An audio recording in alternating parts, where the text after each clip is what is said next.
Lukman berdiri di depan rumah itu lebih lama dari yang seharusnya.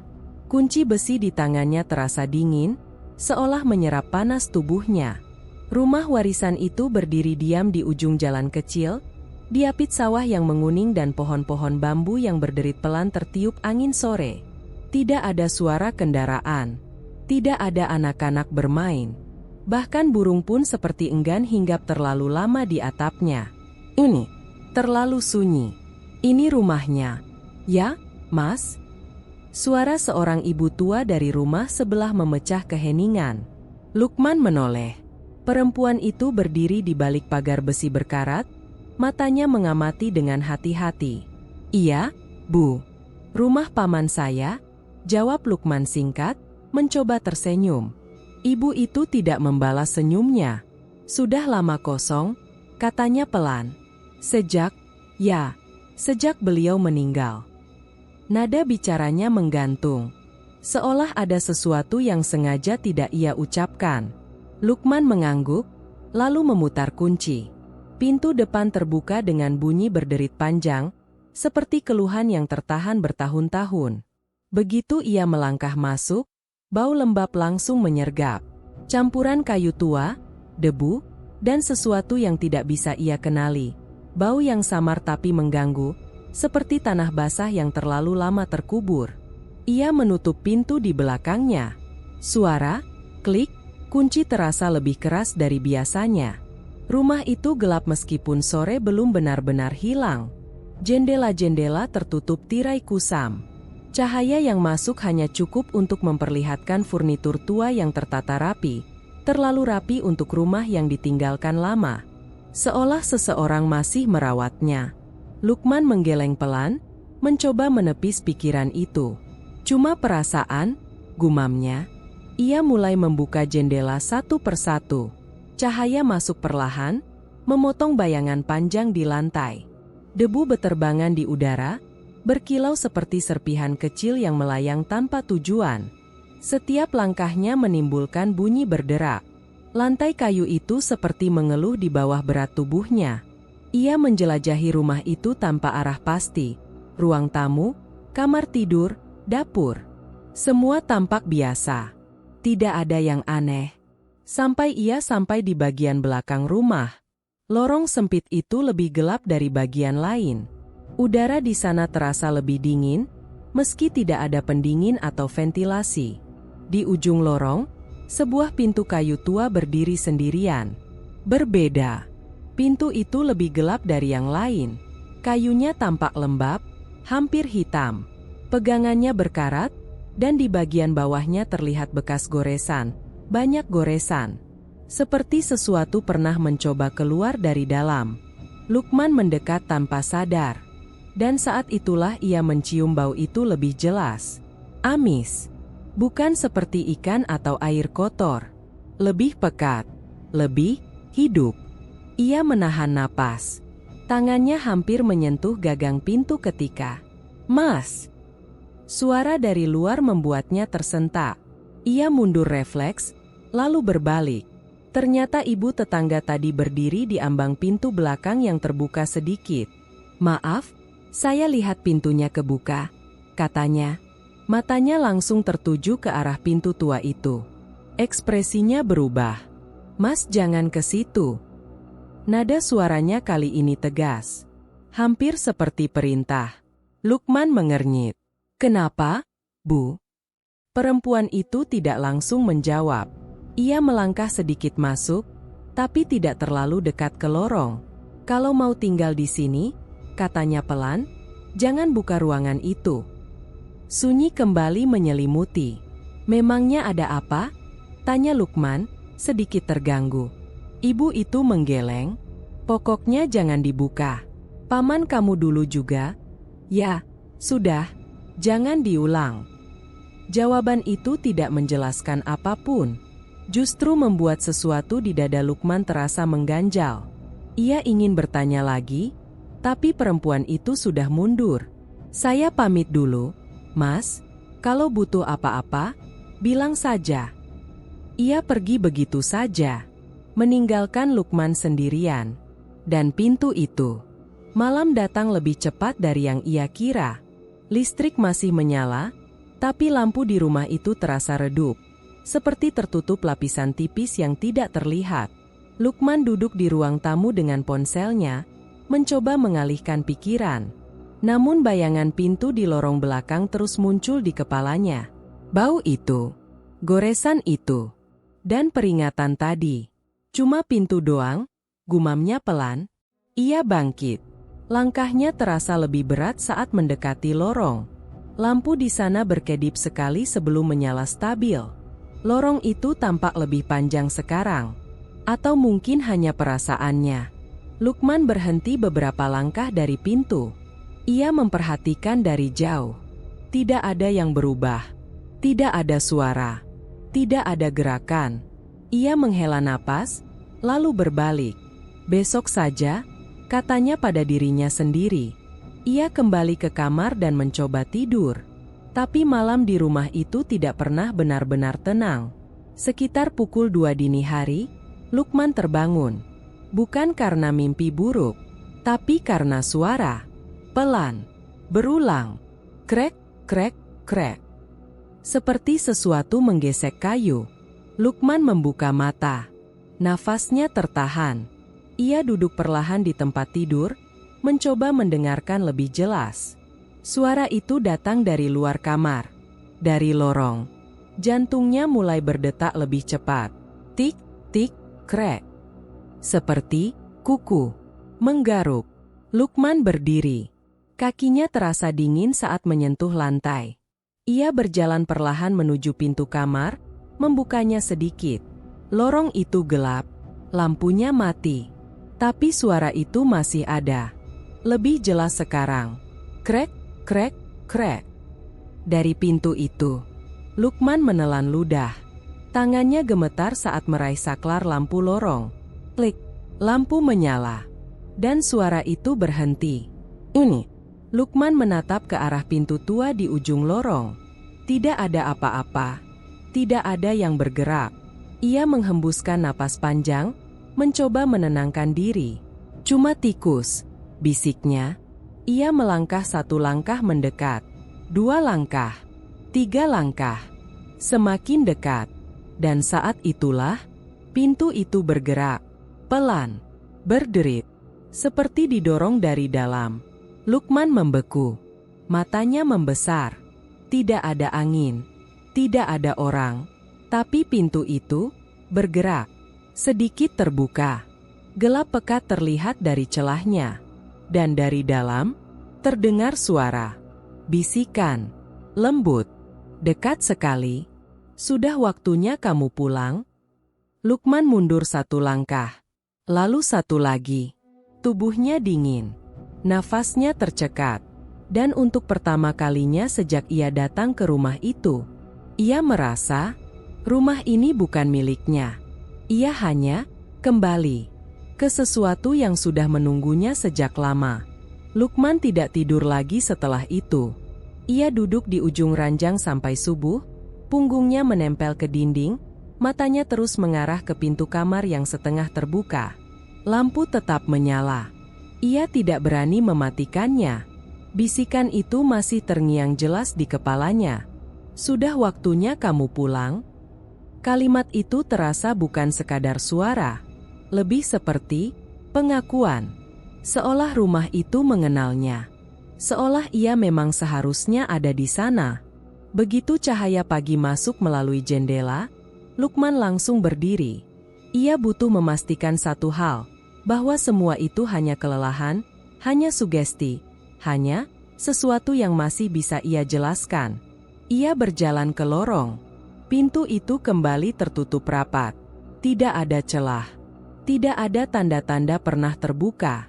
Lantai kering. Dinding normal. Udara masih dingin, tapi tidak seaneh tadi malam. Lukman menghela napas panjang. Halusinasi, gumamnya, mencoba meyakinkan diri. Namun saat ia berbalik, matanya sempat menangkap sesuatu di bagian bawah pintu itu. Goresan. Lebih dalam dari yang ia ingat semalam. Seolah baru saja ditambah. Ia menahan diri untuk tidak mendekat lagi. Siang hari terasa lebih normal. Lukman mencoba menyibukkan diri, membersihkan rumah, membuka lebih banyak jendela, membuang barang-barang lama yang sudah lapuk. Ia ingin menghapus kesan hidup yang terasa aneh di rumah itu. Namun setiap kali ia sendirian, pikirannya selalu kembali ke lorong itu dan pintu itu. Menjelang sore, ia masuk ke kamar pamannya. Kamar itu lebih rapi dibanding ruangan lain. Lemari kayu besar berdiri di sudut, pintunya tertutup rapat. Di atas meja, masih ada beberapa barang pribadi, jam tangan tua, kacamata, dan sebuah foto keluarga yang sudah pudar. Lukman menatap foto itu cukup lama. Ia hampir tidak mengenali wajah pamannya di sana. Tersenyum, normal, seperti orang biasa. Tidak seperti bayangan yang muncul di pikirannya sejak semalam. Sendiri, menyimpan sesuatu, menyembunyikan sesuatu. Apa sih yang sebenarnya kamu simpan? Gumamnya. Ia membuka lemari. Bau kayu tua langsung menyeruak. Di dalamnya, pakaian-pakaian lama tergantung rapi. Tidak berdebu seperti yang ia kira. Seolah masih sering disentuh. Lukman mulai memeriksa satu persatu rak. Sampai tangannya menyentuh bagian belakang lemari, ada celah kecil yang tidak biasa. Ia menekan sedikit, dan papan tipis itu bergeser. Di baliknya, tersembunyi ruang kecil. Dan di dalamnya, sebuah kunci. Besi tua, berat, warnanya hampir hitam, dengan ukiran samar di bagian kepalanya. Lukman menatapnya lama. Perasaannya langsung tidak nyaman. Ia tidak tahu kenapa, tapi begitu melihat kunci itu, bayangan pintu di lorong langsung muncul di kepalanya.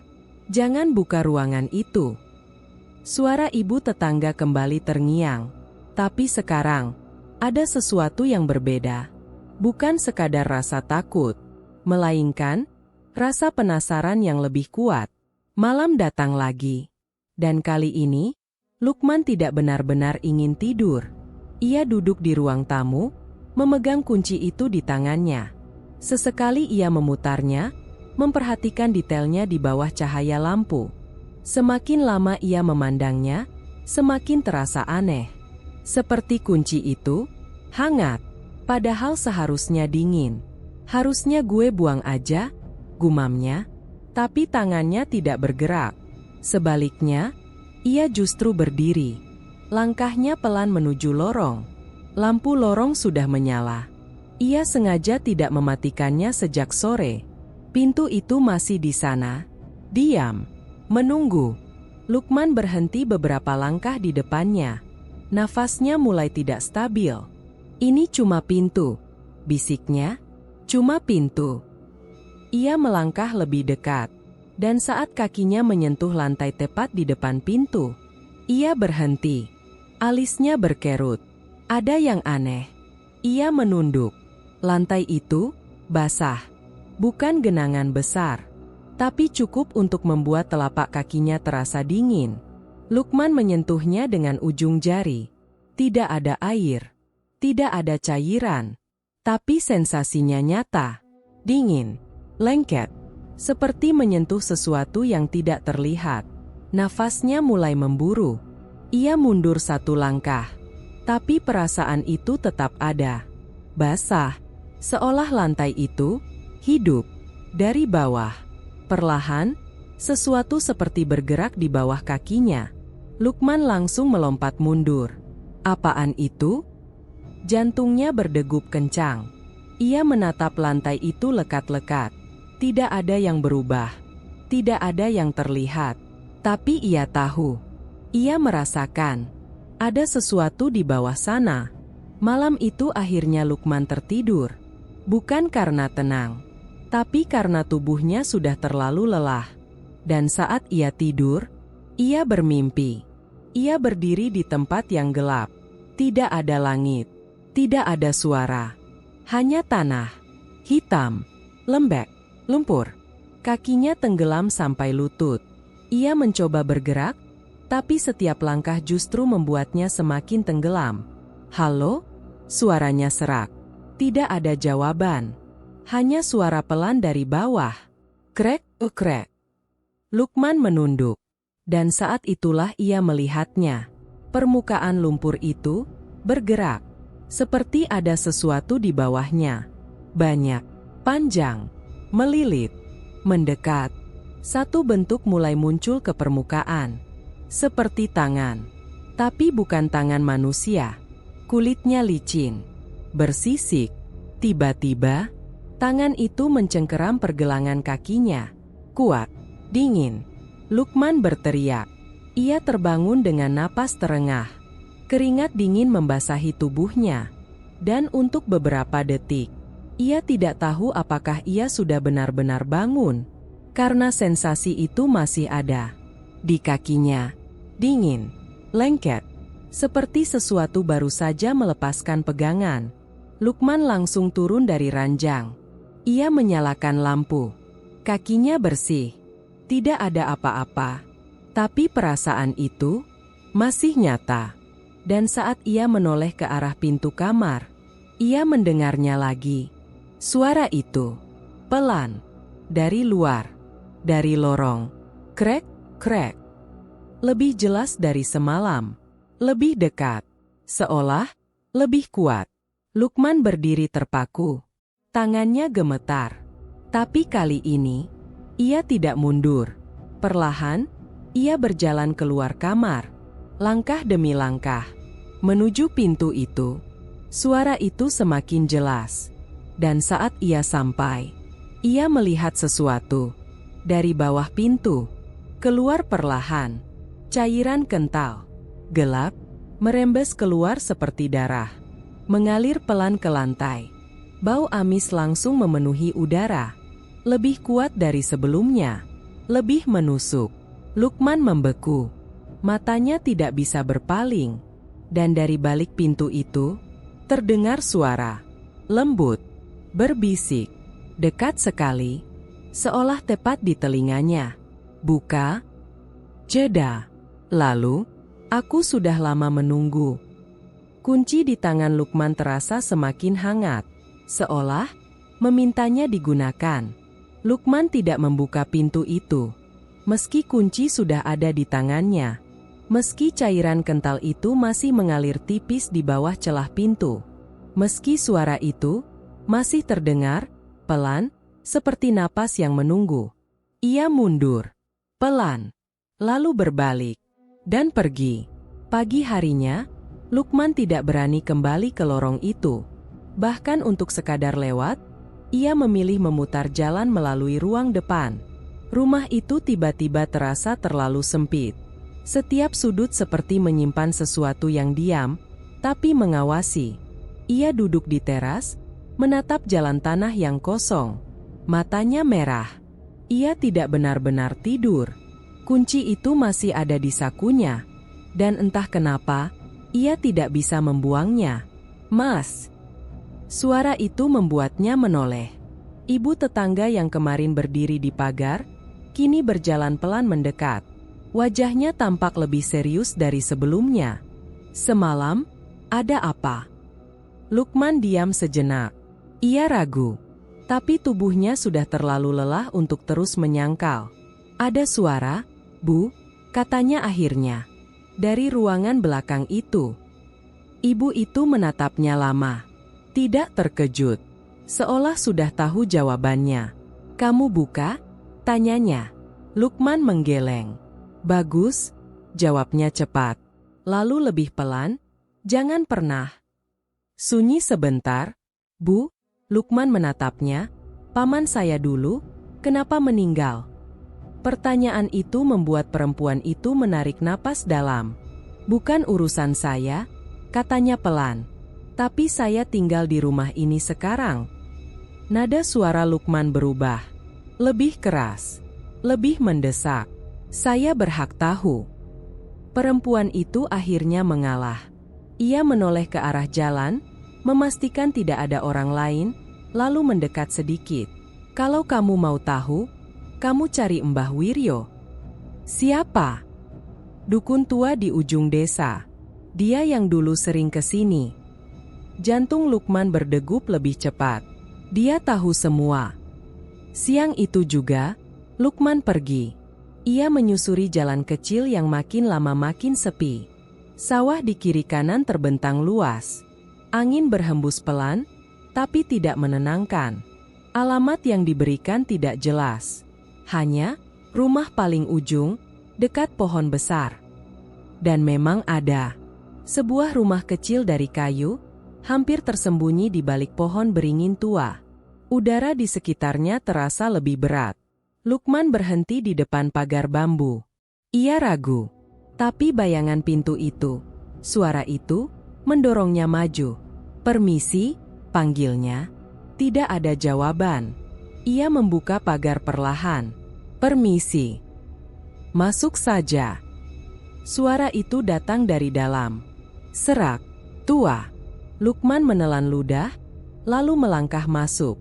Di dalam, seorang pria tua duduk di lantai, dikelilingi dupa yang mengepul pelan. Matanya tajam meski tubuhnya rapuh. Ia tidak perlu ditanya. Seolah sudah tahu siapa yang datang. "Kamu? Anaknya siapa?" "Bukan anak siapa-siapa, Pak," jawab Lukman pelan. "Saya keponakan Pak Hadi." Nama itu membuat mata lelaki tua itu sedikit menyipit. "Ah?" Ia mengangguk pelan. "Jadi, akhirnya ada juga yang datang." Lukman merasakan sesuatu di dadanya mengencang. "Maksudnya?" Pria tua itu tidak langsung menjawab. Ia mengambil sebatang rokok, menyalakannya, lalu menghembuskan asap perlahan. Rumah itu masih berdiri. "Iya." Pintu belakangnya. Lukman menelan ludah. "Masih." "Ini." Lalu lelaki tua itu berkata pelan, "Kamu sudah dengar suara?" "Ya." Bukan pertanyaan, pernyataan. Lukman tidak bisa menyangkal. "Semalam," jawabnya. Pria tua itu mengangguk lagi. Seolah semuanya sudah sesuai urutan. Namanya, ia berhenti sejenak. Nyi Blorong. Nama itu terasa asing, tapi sekaligus berat. Seolah membawa sesuatu yang lebih besar dari sekadar cerita. "Apa itu?" tanya Lukman. Lelaki tua itu tersenyum tipis. "Bukan apa, tapi siapa." Ia menatap Lukman lurus. "Paman kamu, sudah lama kerja sama dengan dia." Dunia Lukman seperti berhenti sejenak. Kerja sama. Pesugihan. Satu kata itu jatuh seperti beban. Lukman menggeleng pelan. "Nggak mungkin." "Makanya kamu dengar suara sekarang." Nada suara pria tua itu tetap tenang. Perjanjian itu tidak selesai. Lukman merasa napasnya mulai pendek. "Paman saya sudah meninggal." "Tubuhnya?" "Iya." Jawaban itu membuat bulu kuduk Lukman meremang. "Terus, yang di rumah itu?" Pria tua itu tidak menjawab langsung. Ia hanya menatap ke arah luar rumah, ke arah yang tidak jelas. Lalu berkata pelan, "Yang diwariskan bukan rumah." Ia kembali menatap Lukman. "Tapi hutangnya." Sunyi jatuh begitu berat. Lukman tidak tahu harus bereaksi bagaimana. Semua terasa tidak masuk akal. Tapi semua yang ia alami terlalu nyata untuk dianggap kebetulan. "Kalau saya nggak mau?" tanyanya akhirnya, suara hampir berbisik. Pria tua itu tersenyum tipis lagi. "Kamu pikir itu pilihan?" Jantung Lukman seperti diremas. "Selama kamu tinggal di sana," lanjutnya pelan, "kamu sudah dianggap menerima." Perjalanan pulang terasa lebih panjang. Langit sudah mulai gelap. Angin terasa lebih dingin dari biasanya. Setiap langkah Lukman terasa berat. Pikirannya kacau. Pesugihan, Nyi Blorong, hutang. Semua kata itu berputar tanpa henti di kepalanya. "Ini nggak masuk akal," gumamnya. Tapi suara itu langsung muncul lagi. Di ingatannya. "Buka." Ia mempercepat langkah. Sampai akhirnya rumah itu terlihat di depan. Ini gelap, seperti menunggu. Lukman berdiri di depan pintu beberapa detik sebelum masuk. Ia menarik napas panjang, lalu membuka pintu. Masuk, menutupnya kembali. Sunyi langsung menyelimuti. Lampu ia nyalakan satu persatu. Semua tampak normal. Terlalu normal. Sampai ia melihat lorong itu. Lampunya mati. Padahal tadi pagi ia tidak mematikannya. Lukman menelan ludah. Langkahnya pelan mendekat. 1 langkah. 2 langkah. 3 langkah. Dan saat ia sampai di ujung, ia membeku. Pintu itu tidak lagi tertutup rapat. Ada celah kecil, tipis, gelap di dalamnya. Lukman yakin, sangat yakin, ia belum menyentuhnya sejak semalam. Belum. Tapi sekarang, pintu itu terbuka sedikit. Dan dari dalamnya, tercium bau amis yang lebih kuat. Seolah sesuatu di dalamnya akhirnya mulai keluar. Lukman tidak langsung mendekati pintu itu. Ia berdiri terpaku di ujung lorong, menatap celah kecil yang kini terbuka. Nafasnya terasa berat. Kata-kata dari lelaki tua itu masih berputar di kepalanya. Yang diwariskan bukan rumah, tapi hutangnya. Ia ingin menutup pintu itu kembali, menguncinya, melupakan semuanya. Tapi kakinya tidak bergerak. Sebaliknya, ia justru mundur perlahan, menjauh. Malam itu, Lukman tidak berani mendekati lorong lagi. Ia duduk di ruang tamu dengan lampu menyala terang. Televisi ia hidupkan, meski suaranya tidak benar-benar ia dengar. Pikirannya terus kembali ke pintu itu, ke celah itu, ke sesuatu yang mungkin sedang menunggunya di dalam. Ini nggak masuk akal, gumamnya berulang. Tapi setiap kali ia mencoba meyakinkan diri, suara itu muncul. Pelan, lembut, seperti bisikan tepat di belakang telinganya. Lukman. Ia langsung menoleh. Tidak ada siapa-siapa. Ini. Jantungnya berdetak lebih cepat. Ia menelan ludah. Halusinasi. Tapi kamu dengar aku. Suara itu kembali. Kali ini lebih jelas. Perempuan. Nada suaranya halus, hampir menenangkan. Lukman berdiri. Siapa? Suaranya bergetar. Tidak ada jawaban langsung. Hanya keheningan, lalu bisikan itu lagi. Aku bisa bantu kamu. Lukman menutup telinganya dengan kedua tangan. Berhenti. Kamu capek, kan? Kata-kata itu menusuk tepat ke dalam pikirannya. Kamu kehilangan pekerjaan? Nafas Lukman terhenti. Uang kamu habis? Ia mundur 1 langkah. Kamu sendirian? Diam, bentaknya. Tapi suara itu tidak hilang. Justru semakin dekat. Seolah bukan lagi dari luar, melainkan dari dalam kepalanya sendiri. Aku bisa kasih semua yang kamu butuhkan. Lukman terdiam. Dadanya naik turun cepat. Gambaran hidupnya muncul tanpa diminta. Tagihan yang belum dibayar. Telepon dari bank yang tak pernah berhenti. Pesan dari mantan rekan kerja yang kini menghindar. Dan satu kenyataan yang tidak bisa ia tolak. Ia benar-benar sendirian. Apa yang kamu mau? Bisiknya lirih. Ada jeda. Lalu suara itu menjawab. Cuma kamu buka pintu itu. Sederhana. Terlalu sederhana. Lukman menatap kosong ke arah lorong. Lampu di sana masih mati. Ia tidak ingat kapan terakhir kali mematikannya. Cuma itu? Tanyanya pelan. Untuk awal. Nada suara itu berubah sedikit. Masih lembut, tapi ada sesuatu yang tersembunyi di baliknya. Sesuatu yang tidak sepenuhnya manusia. Lukman menggeleng pelan. Ini salah? Tapi kamu butuh aku. Kalimat itu tidak terdengar seperti tawaran. Lebih seperti kepastian. Malam semakin larut. Dan Lukman tidak lagi bisa membedakan mana pikirannya sendiri, dan mana suara itu. Ia mencoba tidur. Tapi setiap kali ia memejamkan mata, ia melihat lumpur hitam itu lagi.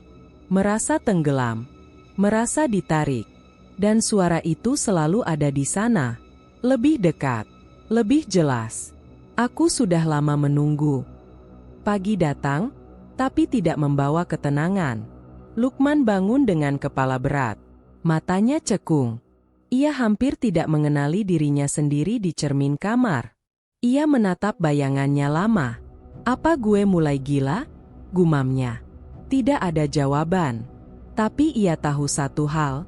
Ia tidak bisa terus seperti ini. Ia harus memastikan apa yang sebenarnya ada di balik pintu itu. Apa yang sebenarnya diwariskan padanya. Dan kenapa suara itu terdengar seperti mengenalnya. Siang hari berlalu lambat. Lukman mencoba keluar rumah, berjalan sebentar di sekitar sawah. Tapi setiap langkah terasa sia-sia. Ia tidak benar-benar bisa pergi. Seolah ada sesuatu yang menariknya kembali. Dan saat sore mulai turun, ia menyerah. Ia kembali ke rumah. Langkahnya lebih cepat dari biasanya. Tanpa ragu, tanpa berhenti. Ia masuk, menutup pintu, langsung menuju lorong. Lampu masih mati. Udara terasa lebih dingin. Dan pintu itu masih terbuka sedikit. Menunggu. Kunci itu sudah ada di tangannya. Sejak tadi. Tanpa ia sadari kapan ia mengambilnya. "Cuma buka," bisik suara itu lagi. Setelah itu, semua berubah. Nafas Lukman memburu. Tangannya gemetar. "Tolong," bisiknya, tidak jelas pada siapa. Tapi tidak ada yang menolong. Tidak ada yang menghentikan. Perlahan, ia melangkah mendekat. 1 langkah, 2 langkah, 3 langkah. Sampai ia berdiri tepat di depan pintu. Bau amis itu langsung menyergap. Lebih kuat, lebih menusuk. Seolah berasal dari sesuatu yang hidup. Lukman menelan ludah. Tangannya terangkat, menyentuh pintu. Dingin, lembab, dan perlahan, ia mendorongnya. Pintu itu terbuka. Dengan suara panjang, berderit. Ruangan itu gelap. Tapi tidak sepenuhnya kosong. Cahaya dari lorong masuk sedikit, cukup untuk memperlihatkan isi di dalamnya. Dan Lukman langsung menyesal. Lantai ruangan itu dipenuhi sesajen. Kering, busuk, bunga layu, sisa darah yang menghitam, benda-benda aneh yang sudah tidak bisa ia kenali bentuk aslinya. Bau amis bercampur busuk membuat perutnya mual. Dindingnya dipenuhi noda. Seperti cipratan, atau bekas sesuatu yang pernah merayap. Dan di tengah ruangan, ada satu benda. Besar, berdiri tegak, cermin. Permukaannya kusam, tapi cukup jelas untuk memantulkan bayangan. Lukman melangkah masuk tanpa sadar. 1 langkah, 2 langkah. Matanya tertuju ke cermin itu. Dan saat ia berdiri tepat di depannya, nafasnya berhenti. Karena ia tidak melihat dirinya. Di dalam cermin itu, ada sosok lain yang berdiri. Diam, menatap balik. Dan perlahan, sosok itu tersenyum. Lukman mundur 1 langkah dari cermin itu. Dadanya terasa sesak. Nafasnya tidak teratur. Sosok di dalam cermin masih berdiri di sana. Diam, menatap, tersenyum tipis. Seolah menunggu reaksinya. "Ini bukan gue," bisiknya lirih. Ia mengangkat tangan perlahan. Refleksi itu tidak mengikuti. Sebaliknya, sosok itu justru memiringkan kepala, seperti sedang mengamati Lukman dengan rasa penasaran. Dingin menjalar dari tengkuk ke punggungnya. Lukman tersentak mundur, hampir terpeleset oleh sesuatu di lantai. Ia menoleh. Kakinya menyenggol mangkuk hitam kecil yang sebelumnya tertutup oleh tumpukan sesajen kering. Mangkuk itu kini terlihat jelas. Hitam pekat. Permukaannya mengkilap, tapi bukan seperti keramik biasa. Lebih seperti sesuatu yang hidup. Di sampingnya, ada benda lain. Pisau kecil. Berkarat, tapi tajam. Lukman menelan ludah. Pikirannya berteriak untuk pergi. Untuk lari, untuk menutup pintu itu dan tidak pernah kembali. Tapi tubuhnya tidak bergerak, karena suara itu kembali. Lebih dekat dari sebelumnya, lebih lembut, lebih meyakinkan. "Kamu sudah sampai di sini." Lukman menutup mata sejenak. Berhenti, gumamnya. Tinggal satu langkah lagi. Ia membuka mata, menatap mangkuk itu, menatap pisaunya. Tangannya gemetar. Aku nggak butuh ini, katanya pelan, mencoba melawan. Tapi kamu butuh hidup yang lebih baik. Kalimat itu menghantam lebih keras dari apapun. Bayangan hidupnya kembali muncul. Telepon dari bank, ancaman denda, dompet kosong, dan satu fakta yang tidak bisa ia hindari. Ia tidak punya jalan keluar. Cuma ini, suaranya nyaris tidak terdengar. Untuk awal, jawab suara itu. Setelah itu, kamu akan dapat semuanya. Sunyi jatuh. Lukman menatap tangannya sendiri. Kosong. Tidak berharga. Ia menghela napas panjang. Dan untuk pertama kalinya, ia berhenti melawan. Perlahan, ia berlutut di depan mangkuk itu. Tangannya meraih pisau. Dingin, berat, seolah sudah lama menunggu disentuh. Cuma setetes, bisiknya, mencoba meyakinkan diri. Cuma sedikit. Cermin di depannya mulai berubah. Permukaannya yang kusam perlahan bergelombang. Seperti air. Lukman melihatnya dengan mata melebar. Tapi ia tidak berhenti. Tidak lagi. Pisau itu menyentuh ujung jarinya. Ragu sejenak. Lalu, ia menekan. Sayatan kecil terbentuk. Rasa perih langsung menjalar. Darah keluar perlahan. Merah. Hangat. Setetes pertama jatuh ke dalam mangkuk. Tik. Suara itu terdengar jelas. Terlalu jelas. Seolah menggema di dalam ruangan. Setetes kedua. Ketiga. Dan saat darah itu menyentuh dasar mangkuk, udara di ruangan berubah. Lampu di lorong berkedip. Bau amis semakin kuat. Lebih pekat. Lebih menusuk. Lukman membeku. Jantungnya berdegup kencang. Cermin di depannya, kini sepenuhnya seperti air. Bergelombang. Bergerak. Dan dari dalamnya, sesuatu mulai muncul. Awalnya hanya bayangan. Gelap. Tidak berbentuk. Lalu perlahan, wajah itu muncul. Perempuan. Cantik. Terlalu sempurna untuk terasa nyata. Kulitnya pucat, hampir transparan. Rambutnya panjang, hitam, jatuh lurus menutupi sebagian wajahnya. Bibirnya merah tipis, tersenyum lembut. Matanya kosong, tapi menatap langsung ke arah Lukman. Nafas Lukman tertahan. Ia tidak bisa bergerak, tidak bisa berbicara, hanya bisa menatap. Dan sosok itu semakin jelas, seolah naik ke permukaan. Seolah cermin itu bukan lagi batas, melainkan pintu. Lukman. Suara itu kini tidak lagi di kepalanya, tapi langsung di hadapannya. Nyata, hidup, dan terlalu dekat. Lukman gemetar. Kamu? Suaranya pecah. Perempuan itu tersenyum lebih lebar. Akhirnya, tangannya, yang sebelumnya tidak terlihat, perlahan muncul dari dalam cermin. Panjang, pucat, dan saat menyentuh permukaan, cairan itu tidak pecah. Tangannya keluar. Perlahan. Seolah menembus dunia. Lukman ingin mundur. Tapi tubuhnya kaku. Tidak bisa bergerak. Tidak bisa lari. Ia hanya bisa melihat. Saat sosok itu semakin keluar. Bahu. Tubuh. Dan sesuatu di bawahnya. Tidak terlihat jelas. Tapi bergerak. Melilit. Seperti sesuatu yang tidak seharusnya ada. Udara semakin dingin. Nafas Lukman memburu. Ini, salah, bisiknya. Perempuan itu mendekat. Sangat dekat. Wajahnya hanya beberapa senti dari wajah Lukman. Bau amis yang sama kini terasa dari tubuhnya. Tapi bercampur dengan sesuatu yang manis. Memabukkan. Kamu yang memanggilku, katanya lembut. Lukman menggeleng lemah. Enggak. Tapi kamu datang. Senyumnya tidak pernah hilang. Tangannya yang dingin menyentuh pipi Lukman. Sentuhan itu membuat seluruh tubuhnya merinding. Dan kamu memberi? Matanya melirik ke arah mangkuk. Darah Lukman masih ada di sana. Sekarang, ia kembali menatap Lukman.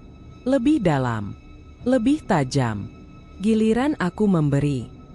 Ini. Sejenak semuanya terasa berhenti. Lalu, perempuan itu tersenyum. Lebih lebar dari sebelumnya. Dan untuk pertama kalinya, senyum itu tidak lagi terlihat manusia. Sebagai gantinya, suaranya berubah. Sedikit lebih dalam. Sedikit lebih dingin. Aku hanya minta sedikit darimu. Lukman menatapnya. Dan untuk pertama kalinya, ia benar-benar merasa ia sudah terlambat. Lukman tidak ingat kapan tepatnya perempuan itu menghilang. Yang ia ingat hanya satu. Ia duduk sendirian di lantai ruangan itu, napasnya masih tidak stabil, tangannya masih bergetar, dan mangkuk hitam di depannya sudah kosong. Tidak ada darah.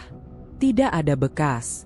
Seolah apa yang baru saja terjadi, tidak pernah ada. Cermin itu kembali diam. Dingin. Memantulkan bayangannya seperti biasa. Untuk pertama kalinya sejak ia masuk ke ruangan itu, ia melihat dirinya lagi. Dan itu justru membuatnya semakin takut. Pagi datang tanpa mimpi buruk.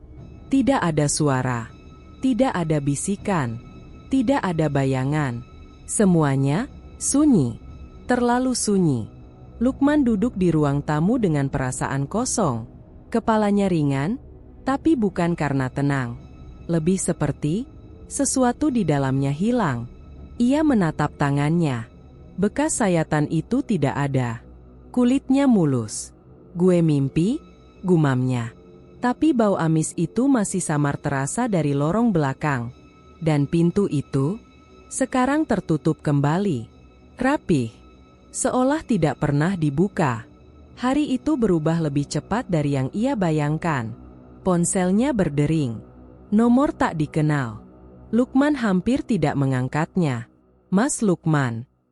Suara pria di seberang terdengar formal. Iya. Kami dari perusahaan tempat Mas melamar minggu lalu. Kami ingin menginformasikan bahwa Mas diterima. Lukman terdiam. Ia bahkan hampir lupa pernah melamar pekerjaan itu. Maaf, saya? Posisi langsung disetujui oleh manajemen. Mas bisa mulai besok. Jantung Lukman berdegup lebih cepat. Tapi, saya belum interview. Semua sudah dipertimbangkan. Kami tunggu besok, ya? Telepon terputus. Ini. Lukman menatap ponselnya lama. Perasaan aneh muncul di dadanya. Bukan senang. Bukan juga lega. Lebih seperti sesuatu yang tidak seharusnya terjadi. Sore harinya, kejadian itu berlanjut. Pesan masuk dari bank. Ia membukanya dengan ragu. Tagihan yang selama ini menghantuinya, lunas. Semua. Tanpa sisa. Lukman membaca ulang pesan itu berkali-kali. Tidak masuk akal. Ia langsung mengecek aplikasinya. Saldo bertambah. Banyak. Lebih dari cukup. Tangannya mulai gemetar. Ini, dari mana? Tidak ada transaksi jelas. Tidak ada pengirim. Hanya, ada. Tiba-tiba. Seperti muncul begitu saja. Malam itu, Lukman duduk di ruang tamu. Lampu menyala terang. Tapi suasana tetap terasa dingin. Ia memandang sekeliling rumah. Semuanya sama. Tidak ada yang berubah. Tapi hidupnya berubah total. Cepat. Terlalu cepat. Ini karena itu, bisiknya. Bayangan perempuan di cermin muncul di pikirannya. Senyumnya. Matanya. Dan kalimat itu, sekarang giliran aku memberi. Lukman menelan ludah. Ia seharusnya senang. Semua masalahnya selesai. Pekerjaan, uang, hidup yang lebih mudah. Semua yang ia butuhkan, ada. Tapi kenapa? Ia justru merasa lebih tidak tenang. Hari-hari berikutnya berjalan seperti mimpi. Pekerjaannya berjalan lancar. Terlalu lancar. Ia bahkan tidak benar-benar bekerja keras. Tapi semuanya selalu selesai. Selalu benar. Selalu dipermudah. Atasannya memuji. Rekan kerja menghormati. Uang terus masuk. Tanpa alasan jelas. Lukman mulai terbiasa. Mulai menikmati. Mulai menerima. Sampai hal kecil mulai hilang.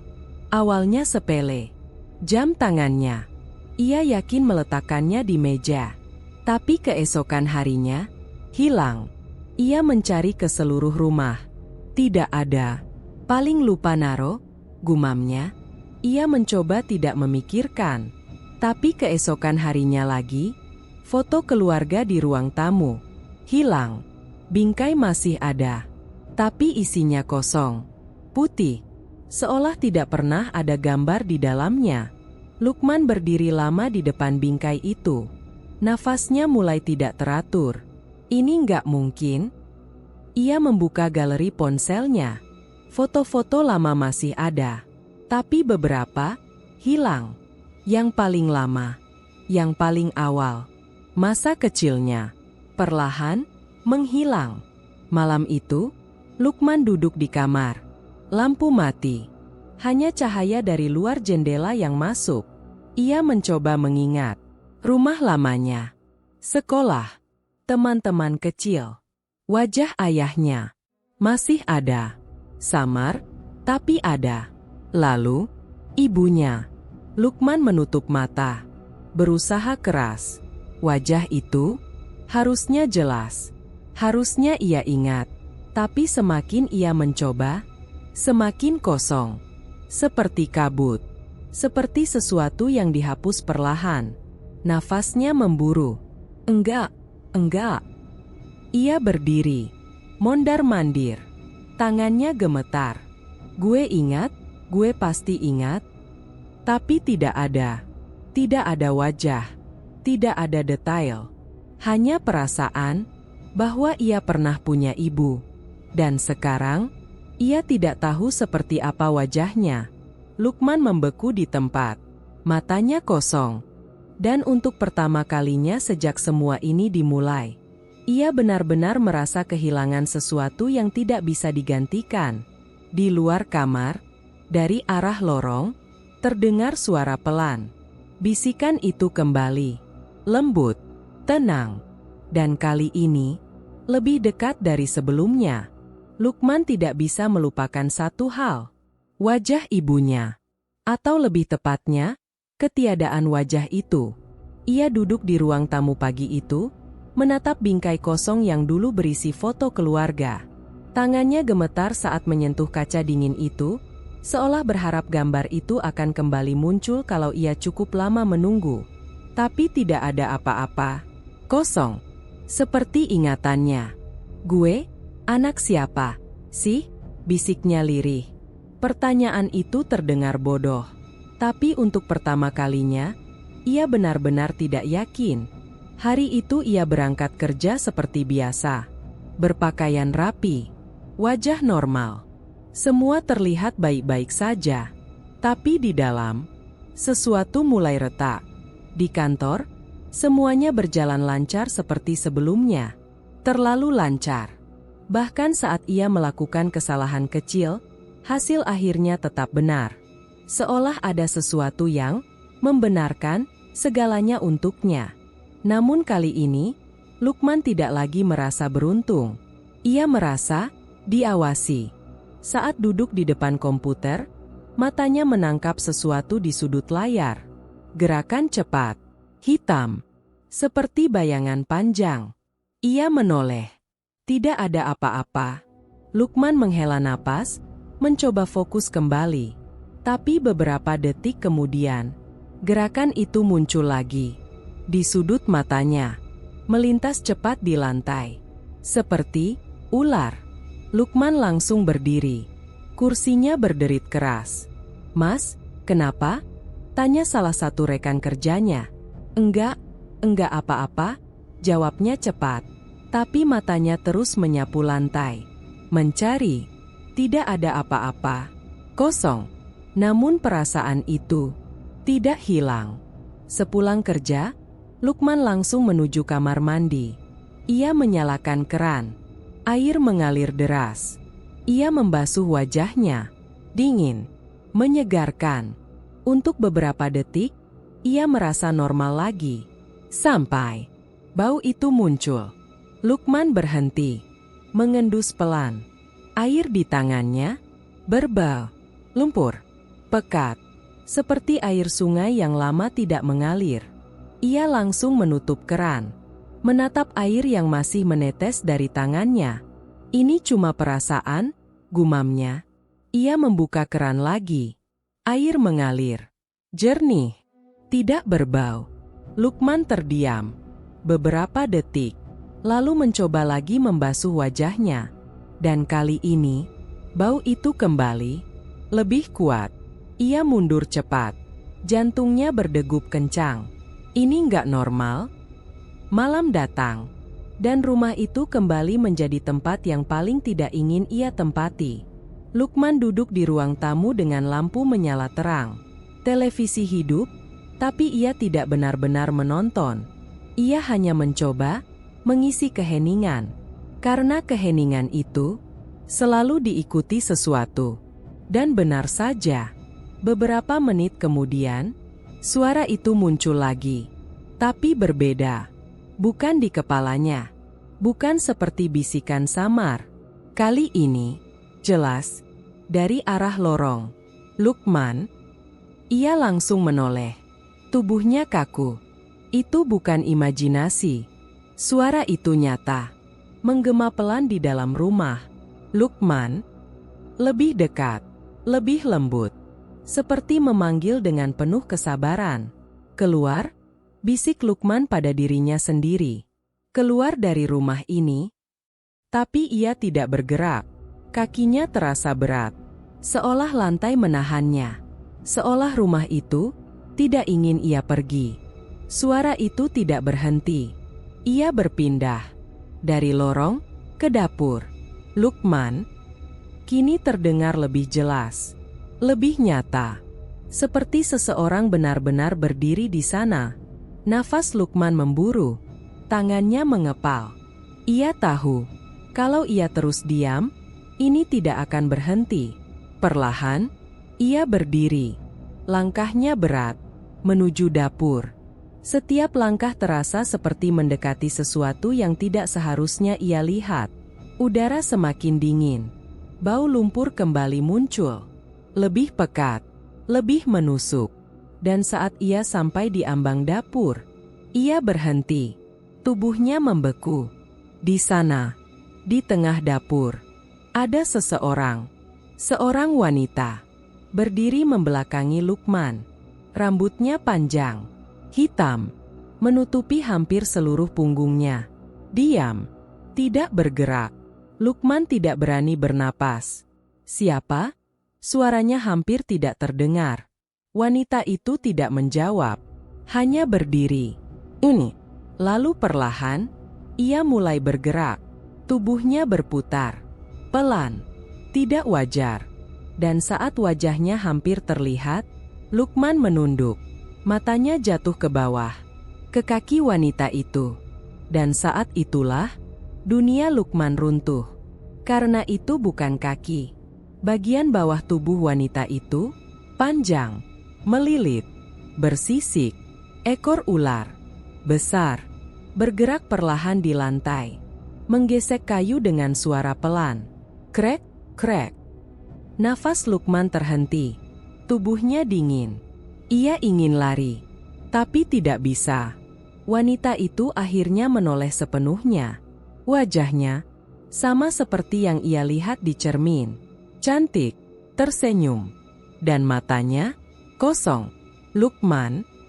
Suara itu kini datang langsung dari mulutnya.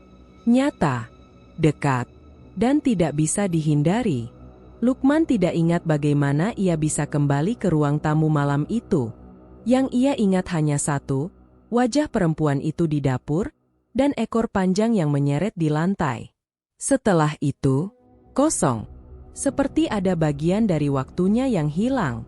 Ia duduk di sofa, tubuhnya kaku, Napasnya pendek.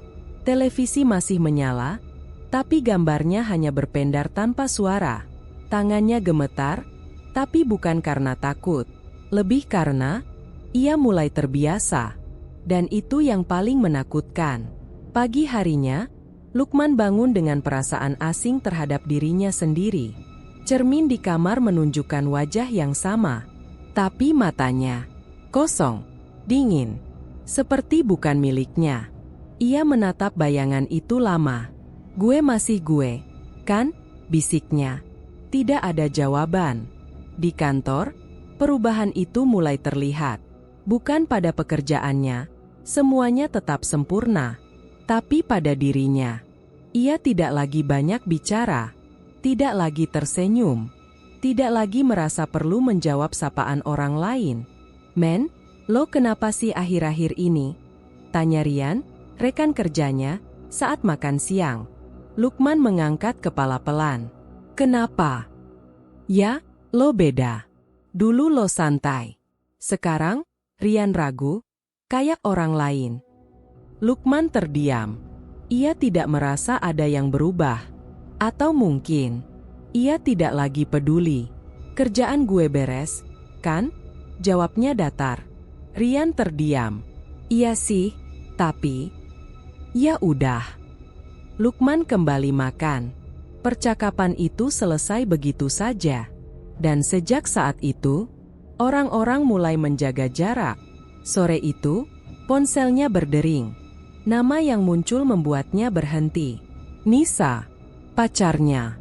Atau, setidaknya, dulu. Ia menatap layar itu cukup lama sebelum akhirnya mengangkat. "Halo. Lukman, kita ketemu. Sekarang." Nada suara Nisa tegas. Tidak seperti biasanya. Mereka bertemu di sebuah warung kopi kecil di pinggir jalan. Tempat yang dulu sering mereka datangi. Tapi kali ini terasa berbeda. Lebih dingin. Lebih asing. Nisa sudah duduk saat Lukman datang. Matanya langsung menatap dalam, mencari sesuatu. "Kamu berubah," katanya tanpa basa-basi. Lukman duduk. Semua orang bilang gitu. Karena itu nyata. Sunyi sejenak. "Kamu jarang ngabarin. Kalau ketemu, kamu kayak bukan kamu." Lukman menghela napas pelan. "Aku cuma lagi banyak pikiran." "Enggak." Nisa menggeleng. "Ini bukan soal pikiran. Ini, kamu kayak kosong." Kalimat itu menusuk. Karena jauh di dalam, Lukman tahu itu benar. "Kamu takut sama aku?" tanya Lukman tiba-tiba. Nisa terdiam. Matanya berkaca-kaca. "Iya." Jawaban itu jujur dan menyakitkan. Lukman menunduk. Untuk pertama kalinya, ia merasa kehilangan sesuatu yang nyata. Bukan benda, bukan uang, tapi hubungan. Dan ia tidak tahu bagaimana cara memperbaikinya. Saat Lukman pulang, matahari sudah hampir tenggelam. Rumah itu terlihat lebih gelap dari biasanya. Seolah menunggu. Ia baru saja membuka pintu ketika suara itu muncul lagi. Dia mulai menjauh. Lukman langsung menoleh. Dan untuk pertama kalinya, ia melihat seseorang berdiri di ruang tamu. Bukan bayangan. Bukan sekilas. Nyata. Pria tua itu. Mbah Wiryo. Ia berdiri di dekat jendela, menatap Lukman dengan wajah serius. "Pak?" Lukman mundur sedikit. "Bapak, gimana bisa masuk?" "Bukan itu yang penting." Nada suaranya berat. "Yang penting, kamu sudah terlalu jauh." Lukman menelan ludah. "Apa maksudnya?" Mbah Wiryo melangkah mendekat. Perlahan. "Yang dia ambil," katanya pelan, "bukan cuma benda." Kalimat itu langsung membuat Lukman teringat. Jam tangannya, foto keluarga, dan wajah ibunya.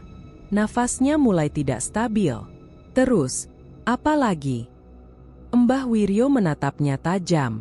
"Dirimu." "Ini." Kata itu menggantung di udara. "Lebih berat dari apapun. Kalau kamu terus, Lanjutnya, yang tersisa dari kamu nanti cuma tubuh. Lukman menggeleng. Enggak mungkin. Tanya dirimu sendiri. Mbah Wiryo menunjuk dada Lukman. Kamu masih merasa jadi kamu? Lukman terdiam, karena ia tidak punya jawaban. Tiba-tiba, suara langkah terdengar dari luar. Cepat, tergesa. Lukman menoleh. Pintu depan terbuka. Nisa berdiri di sana. Napasnya terengah. Lukman, aku. Ia berhenti. Matanya berubah. Kosong. Tubuhnya kaku. Seperti seseorang menariknya dari dalam. Nisa. Lukman mendekat. Tapi Mbah Wiryo langsung menahan. Jangan. Udara berubah. Dingin. Bau lumpur mulai terasa. Dan perlahan, Nisa mengangkat kepala. Gerakannya tidak alami. Matanya menatap Lukman. Tapi bukan dia. Senyum tipis muncul di bibirnya. Senyum yang sama yang pernah Lukman lihat di cermin dan di dapur. Dia milikku sekarang. Suara itu keluar dari mulut Nisa. Tapi bukan suaranya. Lebih dalam. Lebih dingin. Lebih familiar. Jantung Lukman seperti berhenti. Dan untuk pertama kalinya, ia benar-benar sadar. Ini bukan lagi tentang dirinya. Ini sudah mulai mengambil orang lain. Nafas Lukman tercekat. Ia berdiri beberapa langkah dari Nisa, atau sesuatu yang kini memakai tubuh Nisa. Matanya kosong, tapi senyum itu bukan miliknya. Dia milikku sekarang. Suara itu masih menggema di ruangan. Berat, dingin, dan terlalu familiar. Lukman mundur perlahan. Nisa? Suaranya bergetar. Tidak ada respon. Tubuh Nisa tetap berdiri kaku, kepalanya sedikit miring, matanya tidak berkedip. Seolah hanya menjadi wadah untuk sesuatu yang lain. Di sampingnya, Mbah Wiryo menghela napas pelan. Dia mulai mengambil yang dekat sama kamu. Katanya lirih. Lukman menatapnya cepat. Balikin dia, Pak. Lakuin sesuatu. Mbah Wiryo tidak langsung menjawab. Matanya justru tertuju ke arah lorong belakang. Ke pintu itu. Ini bukan soal dibalikin, katanya akhirnya. Ini soal, kamu sudah kasih jalan. Kalimat itu terasa seperti tamparan. Lukman menggeleng. Gue nggak pernah minta ini. Tapi kamu setuju. Ini. Kata itu tidak bisa ia bantah. Ia ingat jelas malam itu. Darah yang ia teteskan. Bisikan yang ia ikuti, keputusan yang ia buat. Semua karena putus asa. Dan sekarang, semua mulai menagih. Tiba-tiba tubuh Nisa bergerak. Bukan berjalan, tapi seperti ditarik. Pelan. Mundur. Menuju lorong. Jangan. Lukman langsung melangkah maju. Tapi Mbah Wiryo menahan bahunya. Jangan dekat-dekat. Dia pacar saya, bentak Lukman. Dan itu yang bikin dia jadi target. Lukman membeku. Tubuh Nisa terus bergerak mundur. Masuk ke lorong. Gelap. Dan sebelum menghilang, ia tersenyum sekali lagi. Senyum yang sama. Lalu, hilangan. Ini. Dia bawa Nisa. Suara Lukman melemah. Ia menatap lorong itu tanpa berkedip. Enggak. Jawaban Mbah Wiryo pelan. Dia nggak bawa. Dia cuma nunjukin. Nunjukin apa? Mbah Wiryo menatapnya dalam. Bahwa sekarang, semua yang kamu punya bisa jadi miliknya. Darah Lukman terasa dingin. Tanpa menunggu, Lukman melepaskan tangan Mbah Wiryo dan berjalan ke lorong. Langkahnya cepat. Hampir seperti lari. Ia tidak peduli lagi. Ia harus tahu. Harus lihat. Harus menghentikan ini. Pintu itu sudah terbuka. Lebar. Seolah menunggu. Bau amis langsung menyambut. Lebih kuat dari sebelumnya. Lebih hidup. Lukman masuk. Ruangan itu berubah. Sesajen masih ada. Tapi tidak lagi kering. Beberapa tampak baru. basah, seolah baru saja digunakan. Udara terasa lebih berat, lebih pekat, dan cermin itu kembali bergelombang, seperti air yang disentuh sesuatu dari dalam. "Nisa?" teriak Lukman. Tidak ada jawaban, tapi suara lain muncul, lembut, dekat. "Aku di sini." Lukman menoleh, dan saat itulah ia melihatnya di depan cermin, berdiri. Sosok itu bukan bayangan, bukan pantulan, tapi nyata, keluar dari cermin, perlahan, seperti sebelumnya. Tapi kali ini, sepenuhnya, wajahnya tetap sama. Cantik, tenang, memikat. Tapi sekarang Lukman melihat lebih jelas.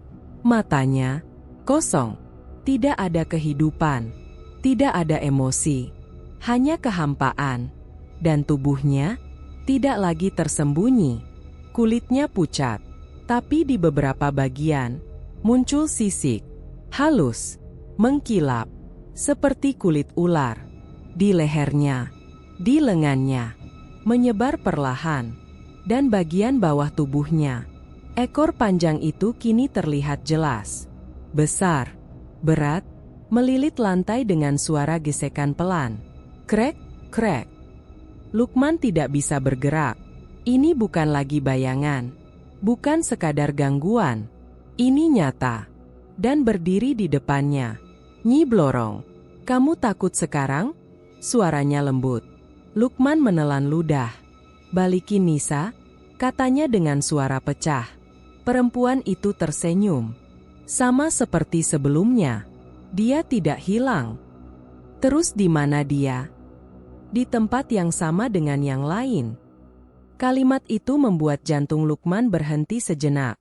"Yang lain?" Nyi Blorong tidak menjawab. Ia melangkah mendekat. Ekor itu menyeret pelan. "Mendekat. Dekat sekali. Kamu sudah mulai merasakan, kan?" "Apa?" "Setiap yang kamu dapat." Ia mengangkat tangannya, menyentuh dada Lukman. Sentuhannya dingin. "Ada yang hilang." Lukman membeku. Bayangan-bayangan itu langsung muncul. Jam tangan, foto keluarga, wajah ibunya. Dan sekarang, Nisa. Nafasnya memburu. "Berhenti," bisiknya. "Belum." Senyumnya sedikit berubah. Lebih tajam. Ini baru awal. Tiba-tiba, cermin di belakangnya bergetar. Permukaannya beriak lebih keras. Dan dalam pantulan itu, Lukman melihat sesuatu. Dirinya sendiri. Berdiri. Tapi berbeda. Kulitnya tidak lagi normal. Ada sisik, tipis, muncul di leher, menjalar ke pipi. Lukman langsung menoleh ke cermin. Matanya membesar. Ia mendekat perlahan. Tangan gemetar menyentuh lehernya sendiri. Kulitnya terasa berbeda. Lebih keras, lebih dingin. Dan saat ia melihat lebih dekat, ia tidak bisa menyangkal lagi. Sisik itu nyata, dan itu ada di tubuhnya. Nyi Blorong tertawa pelan di belakangnya. Lembut, tapi penuh arti. "Sekarang," suaranya berbisik di telinga Lukman, "kamu mulai jadi milikku." Lukman menatap bayangannya, dan untuk pertama kalinya, ia tidak lagi melihat manusia di sana. Lukman tidak berani menatap cermin itu terlalu lama. Bayangan dirinya, dengan sisik yang mulai muncul di kulit, masih terpatri jelas di kepalanya. Bahkan saat ia memejamkan mata, gambaran itu tetap ada. Tidak hilang. Seperti sesuatu yang sudah menjadi bagian dari dirinya. Ia mundur perlahan dari cermin, napasnya tidak teratur. Nyi Blorong masih berdiri di belakangnya. Tenang, mengawasi. "Ini belum selesai." Suara perempuan itu lembut. Lukman tidak menjawab. Ia tidak bisa. Karena untuk pertama kalinya, ia benar-benar sadar. Ia tidak lagi punya kendali penuh atas dirinya. Lukman keluar dari ruangan itu dengan langkah goyah. Lorong terasa lebih panjang dari biasanya. Lampu berkedip pelan, seolah mengikuti detak jantungnya yang kacau. Begitu sampai di ruang tamu, ia langsung terduduk di lantai. Tangannya meraba lehernya. Sisik itu tidak terlalu terlihat di luar cahaya terang, tapi ia bisa merasakannya. Keras, dingin, nyata. Gue gak bisa terus kayak gini, bisiknya. Pikirannya mulai berputar. Cepat, kacau. Ia ingat satu hal. Paman, semua ini dimulai dari rumah ini. Dari warisan itu. Kalau ada jawaban, pasti ada di sini. Tanpa menunggu lebih lama, Lukman berdiri. Ia langsung menuju kamar pamannya. Lemari tua itu masih di sana. Tempat ia menemukan kunci dulu. Ia membuka kembali bagian tersembunyi di belakang lemari. Kosong. Tidak ada kunci. Tidak ada apa-apa. Tapi kali ini, ia tidak berhenti di situ. Ia mulai membongkar. Semua. Pakaian ditarik keluar. Rak dibuka. Laci dihentak. Debu beterbangan. Nafasnya semakin berat. Pasti ada, gumamnya. Dan akhirnya, ia menemukannya. Di bagian bawah lemari, tersembunyi di balik papan kayu tipis. Sebuah buku kecil. Kusam. Sampulnya sudah hampir hancur. Lukman mengambilnya dengan tangan gemetar. Ia duduk di lantai. Membuka halaman pertama. Tulisan tangan. Tua. Tapi masih terbaca. Ia mulai membaca. Kalau kamu membaca ini, berarti aku gagal.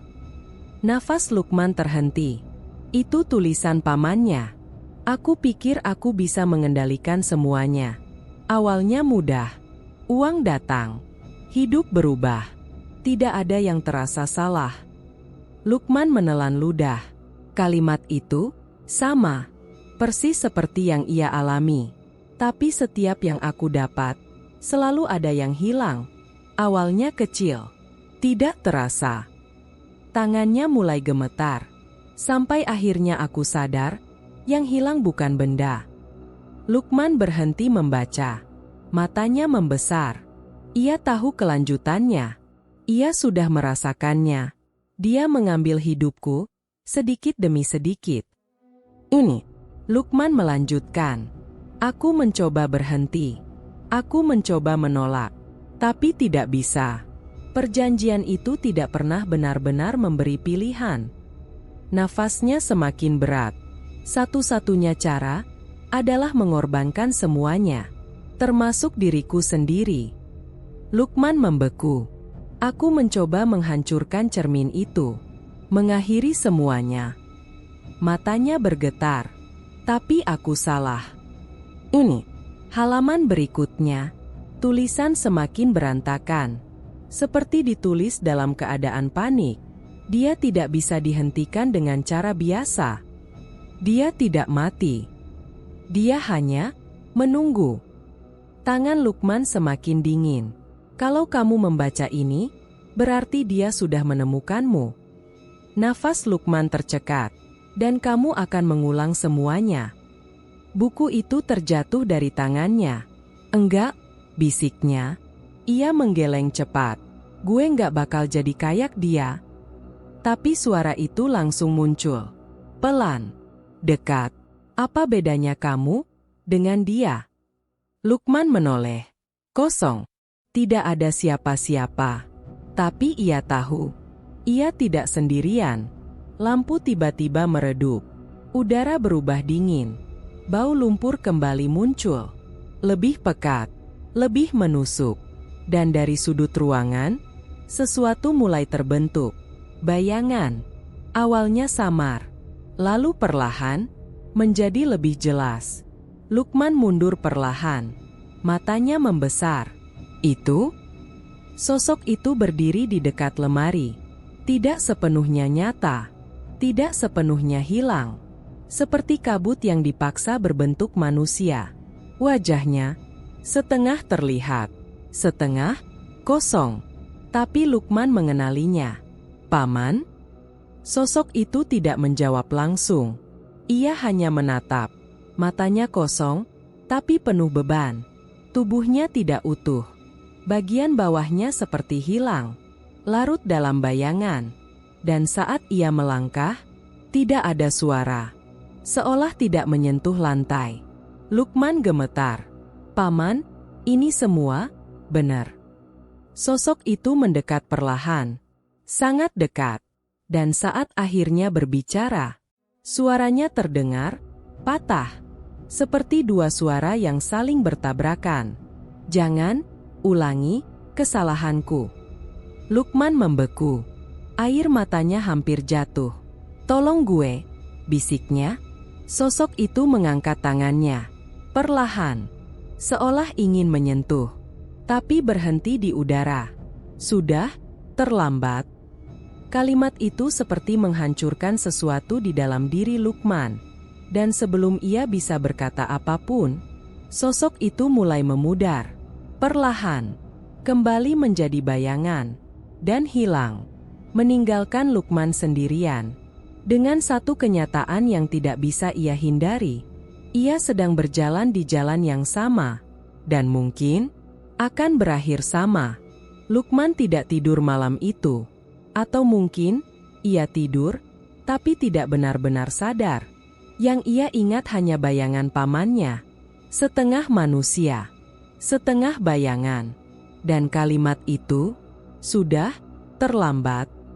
Kata-kata itu terus berputar di kepalanya seperti gema yang tidak mau hilang. Pagi datang tanpa terasa. Lukman membuka mata perlahan. Langit-langit kamar menyambutnya. Ia menghela napas panjang. "Masih di sini?" gumamnya.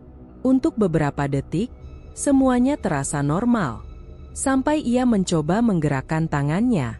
Dan berhenti. Perasaan itu aneh. Tangannya terasa bukan miliknya. Seperti ada jeda kecil antara keinginan dan gerakan. Seperti tubuhnya merespon terlambat. Lukman duduk perlahan. Menatap kedua tangannya. Kulitnya tampak biasa. Tapi saat disentuh, dingin, licin. Ia menelan ludah. "Ini cuma perasaan," katanya pada dirinya sendiri. Tapi jauh di dalam, ia tahu itu bukan. Hari itu ia tidak masuk kerja. Ia tidak berani keluar rumah. Bukan karena takut dunia luar. Tapi karena ia tidak yakin dengan dirinya sendiri. Ia duduk di ruang tamu. Diam. Mencoba mengingat kejadian kemarin. Tentang Nisa. Tentang pamannya. Tentang dirinya sendiri. Tapi setiap kali ia mencoba menyusun semuanya, pikirannya seperti terputus. Kosong.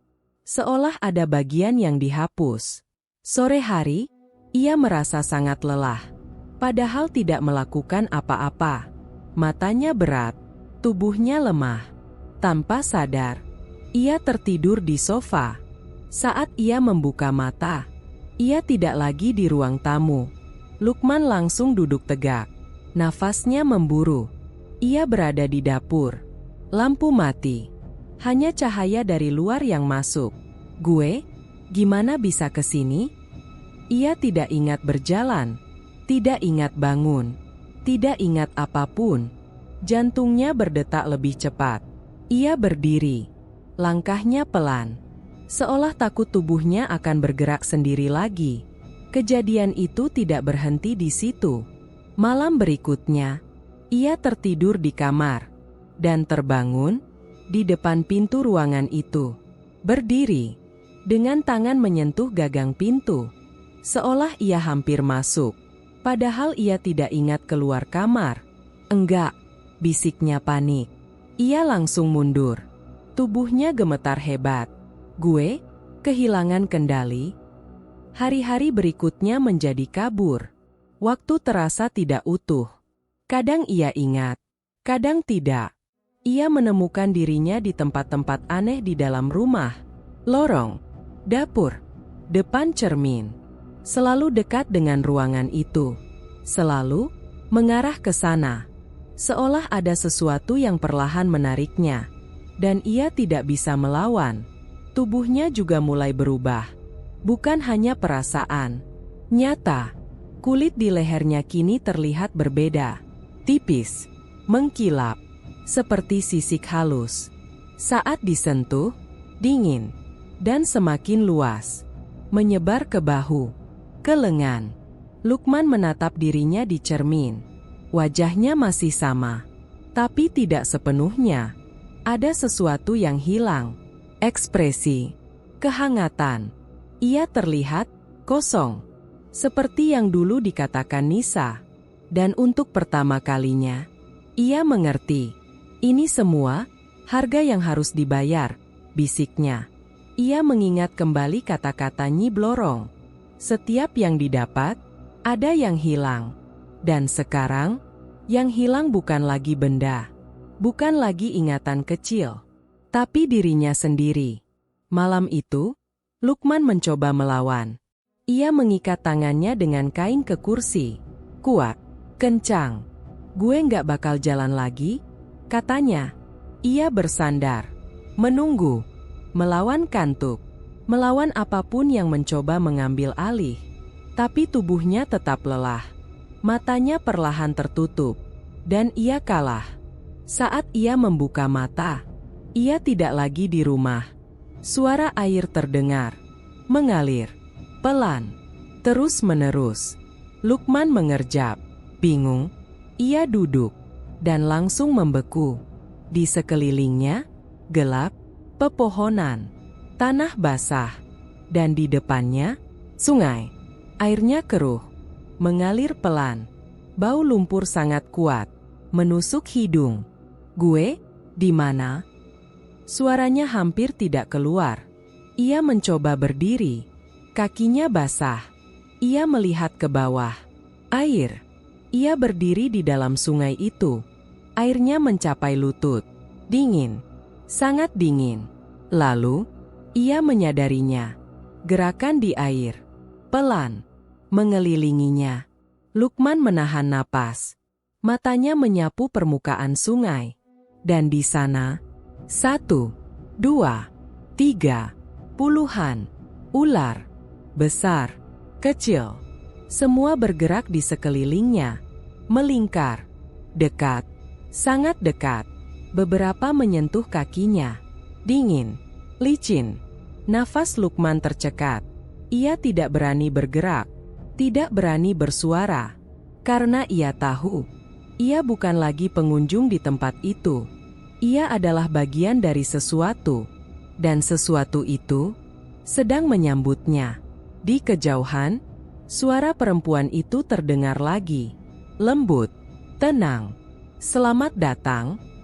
Lukman menutup matanya, dan saat ia membukanya kembali, ular-ular itu sudah semakin dekat, melilit, perlahan, naik ke tubuhnya. Dan ia tidak bisa bergerak sama sekali. Air sungai itu masih terasa di kulit Lukman. Dingin, lengket, dan bau lumpur yang tidak mau hilang dari hidungnya. Saat ia membuka mata, ia sudah kembali ke rumah. Terbaring di lantai ruang tamu. Tubuhnya basah, padahal lantai di sekitarnya kering. Nafasnya memburu.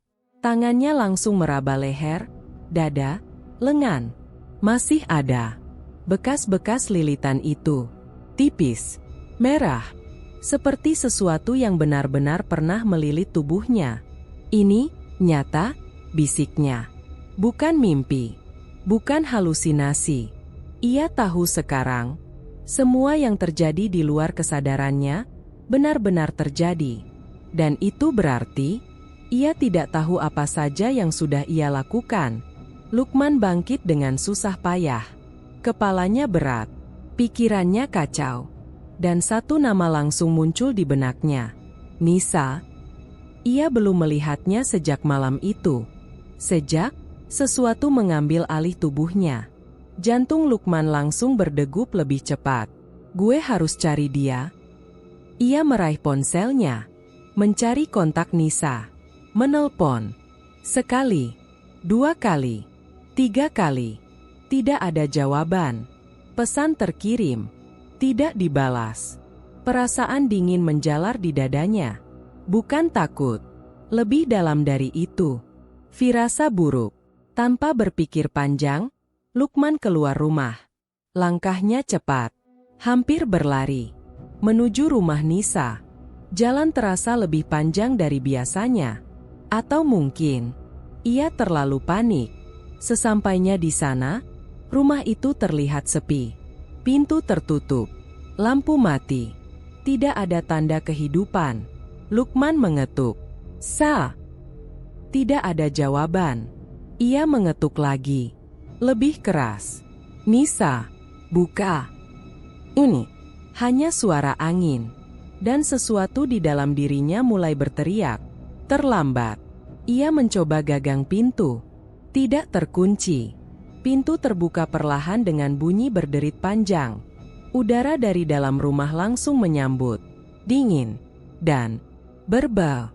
Bukan lumpur kali ini, tapi sesuatu yang lebih pekat. Lebih menusuk. Bau yang ia kenali. Dan sangat ia takuti. Lukman masuk perlahan. "Nisa?" Suaranya pelan. Hampir tidak terdengar. Langkahnya hati-hati. Setiap langkah terasa berat. Seolah rumah itu menolak kehadirannya. Ruang tamu kosong. Tidak ada siapa-siapa. Tapi suasananya tidak normal. Terlalu sunyi. Terlalu mati. Lukman melangkah ke dalam. Menuju kamar. Pintu kamar Nisa setengah terbuka. Gelap. Nafas Lukman semakin cepat. Tangannya gemetar saat menyentuh pintu. Dan perlahan, ia mendorongnya. Kamar itu gelap. Hanya sedikit cahaya dari jendela. Cukup untuk melihat bentuk di tengah ruangan. Sesuatu. Atau seseorang. "Nisa?" Suara Lukman pecah. Ia melangkah masuk. 1 langkah. 2 langkah. Dan saat ia cukup dekat, dunia seperti berhenti. Nisa terbaring di lantai. Tubuhnya kaku. Matanya terbuka. Tapi kosong. Tidak ada kehidupan di sana. Tidak ada reaksi. Tidak ada apapun. "Nisa?" Lutut Lukman langsung lemas. Ia jatuh di sampingnya. Tangannya gemetar saat menyentuh wajahnya. Dingin. Sangat dingin. "Bangun, Sa, bangun." Tidak ada respon. Air mata mulai jatuh. Ia mengguncang tubuh itu pelan. "Sa, ini gue, Lukman." Ini hanya suara napasnya sendiri yang kacau. Lalu, ia melihatnya. Bekas itu di tubuh Nisa, di leher, di lengan, di pinggang. Garis-garis melingkar. Seperti sesuatu yang besar pernah melilit tubuhnya, kuat, sampai menghentikan segalanya. Lukman membeku. Tangannya jatuh. Matanya kosong. "Enggak." Suaranya hampir tidak terdengar. "Enggak, ini bukan." Tapi ia tahu. Ia tahu persis. Ini bukan kebetulan. Ini bukan kecelakaan. Ini balasan. Suara itu muncul lagi. Lembut, dekat, sangat dekat, cantik. "Ya?" Lukman tidak perlu menoleh. Ia tahu siapa itu. Air matanya terus jatuh. "Kenapa?" bisiknya. "Karena kamu minta terlalu banyak." Jawaban itu tenang. Seolah semua ini wajar. Lukman mengepalkan tangan. Tubuhnya gemetar. "Gue nggak pernah minta ini." "Kamu minta hidup yang lebih mudah. Ini. Dan ini harganya." Lukman menunduk. Air mata jatuh tanpa suara. Ia menatap tubuh Nisa. Kosong. Tidak bergerak. Dan sesuatu di dalam dirinya hancur. "Masih ada lagi?" Suara itu kembali. Lukman perlahan mengangkat kepala. Matanya merah. "Kosong. Selama kamu masih terikat, aku akan terus mengambil." Nafas Lukman terhenti. "Semua yang kamu cintai." Kalimat itu menggantung, berat, dan mengancam. Lukman memeluk tubuh Nisa. Erat. Seolah masih bisa menyelamatkannya. Seolah semua ini belum terlambat. Tapi jauh di dalam, ia tahu. Ia sudah kehilangan. Dan ini baru awal dari sesuatu yang jauh lebih buruk. Di belakangnya, Suara gesekan pelan terdengar, seperti sesuatu yang panjang bergerak di lantai. Dan kali ini, ia tidak menoleh, karena ia tahu apapun yang ada di belakangnya sudah mengambil segalanya darinya. Lukman masih memeluk tubuh Nisa saat semuanya berubah. Tidak ada suara ledakan, tidak ada tanda peringatan, hanya perubahan perlahan. Seperti sesuatu yang selama ini menahan diri, akhirnya dilepaskan. Pertama, bau itu bukan sekadar busuk, tapi pekat, menusuk, seperti campuran lumpur, air tergenang, dan sesuatu yang membusuk terlalu lama. Lukman mengangkat kepala perlahan. Hidungnya berkerut. Ini dari mana? Ia menoleh ke sekeliling kamar. Dinding awalnya normal, lalu basah, perlahan. Air merembes keluar dari retakan halus, menetes, setetes, 2 tetes, lalu semakin banyak. Air itu tidak jernih, keruh, kecoklatan, dan saat menetes ke lantai, meninggalkan bekas hitam. Lukman mundur perlahan dari tubuh Nisa. Matanya membesar. Enggak, enggak. Ia berdiri. Langkahnya goyah. Seluruh ruangan terasa berubah. Lebih sempit, lebih gelap, lebih hidup. Suara mulai muncul. Pelan, hampir seperti bisikan. Dari balik dinding, dari lantai, dari langit-langit. Berbisik, bersamaan, tidak jelas, tapi terus-menerus. Lukman, Lukman, Lukman. Ia menutup telinga. Berhenti, berhenti. Tapi suara itu tidak datang dari luar. Itu ada di dalam, di sekeliling, di mana-mana. Tanpa berpikir panjang, Lukman berlari keluar kamar. Lorong menyambutnya. Tapi bukan lorong yang ia kenal. Lampu berkedip. Dindingnya basah. Air mengalir pelan seperti keringat dari rumah itu sendiri. Setiap langkahnya meninggalkan jejak basah. Gue harus keluar, napasnya memburu. Ia berlari menuju pintu depan, menjangkaunya, memegang gagangnya, dan menarik. Pintu terbuka. Lukman langsung melangkah keluar, dan berhenti. Karena yang ada di depannya, bukan halaman, bukan jalan, bukan dunia luar, melainkan lorong itu lagi. Ia berdiri kembali di dalam rumah. Nafasnya terhenti. Enggak. Ia menoleh ke belakang. Pintu yang tadi ia buka sudah hilang, digantikan dinding basah. Panik mulai mengambil alih. Lukman berlari ke arah lain, menuju jendela, membukanya, mendorong tubuhnya keluar, dan saat ia jatuh, ia tidak sampai tanah. Ia berdiri lagi, di dalam rumah, di ruang tamu. Seperti tidak pernah keluar. Ini apaan? Suara teriakannya menggema, tapi langsung tenggelam oleh suara lain. Bisikan, tawa pelan, gesekan, seperti sesuatu bergerak di dalam dinding. Lukman berlari tanpa arah. Setiap pintu yang ia buka, tidak pernah menuju keluar. Selalu kembali, ke lorong, ke ruangan itu. Ke tempat semuanya dimulai. Akhirnya ia berhenti di depan pintu itu. Pintu kayu tua, yang dulu terkunci, yang sekarang selalu terbuka. Sedikit, seolah mengundang. Nafas Lukman tidak stabil. Ia mundur. Enggak, gue nggak mau ke sana lagi. Tapi suara itu muncul. Lebih kuat dari sebelumnya. Masuk. Masuk. Masuk. Kakinya bergerak, pelan, tanpa ia perintah. Berhenti, bisiknya. Tapi tubuhnya tidak mendengar. Ia melangkah masuk. Ruangan itu sekarang berbeda. Lebih gelap, lebih luas. Sesajen berserakan, busuk. Beberapa tampak baru, bercampur dengan yang lama. Seperti ritual yang terus diulang, tanpa henti. Dan cermin itu, Lebih besar, lebih hidup. Permukaannya bergelombang pelan, seperti bernapas. Lukman berdiri di depannya. Tubuhnya gemetar. Ini semua gara-gara gue. Kalimat itu keluar pelan, penuh penyesalan, tapi juga tanpa harapan. Karena ia tahu, ia tidak bisa keluar, tidak bisa kembali. Perlahan, cermin itu berubah. Bayangannya muncul, tapi tidak sendiri. 1, 2, 3. Banyak versi dirinya berdiri berdampingan. Lukman mengerjap, nafasnya tercekat.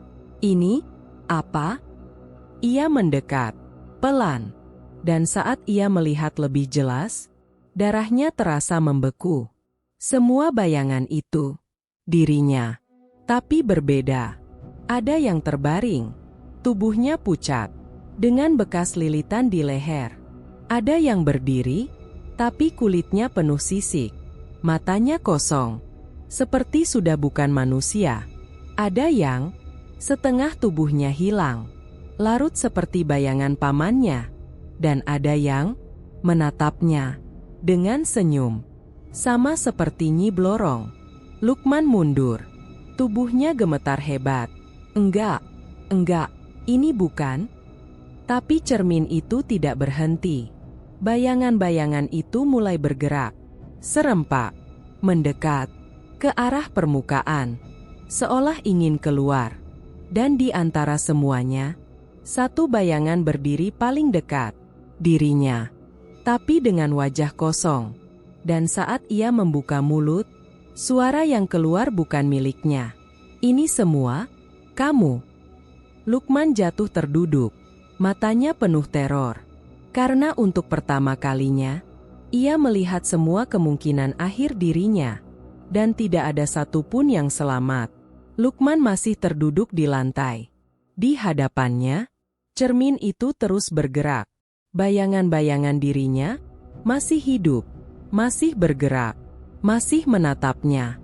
Dan semuanya berakhir sama. Kematian. Atau sesuatu yang lebih buruk dari kematian. Nafas Lukman tersengal. Tangannya gemetar hebat. Air mata jatuh tanpa suara. Gue nggak mau, bisiknya. Untuk pertama kalinya sejak semua ini dimulai. Bukan rasa takut yang mendominasi, tapi penyesalan. Dalam, menusuk, tidak bisa dihindari. Bayangan Nisa muncul di pikirannya.